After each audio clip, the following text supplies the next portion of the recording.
હજારો વર્ષ પહેલા સરભંગ ઋષિનો આશ્રમ હતો.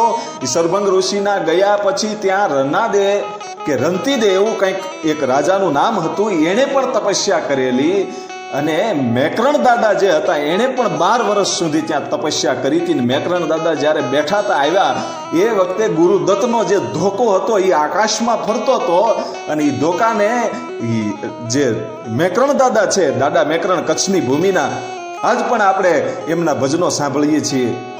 ઈ મેકરણ દાદાએ એ ધોકાને નીચે ઉતારેલો અને એ વખતે ગુરુદત્ત છે એ આવી અને પૂછે છે કે તમે કોણ છો? અને એ વખતે ઈ મેકરણ દાદા છે એ એમ કહે છે કે ભલા માણા ભૂલી ગયો હે કે ભેરું થઈને ભૂલી ગયો?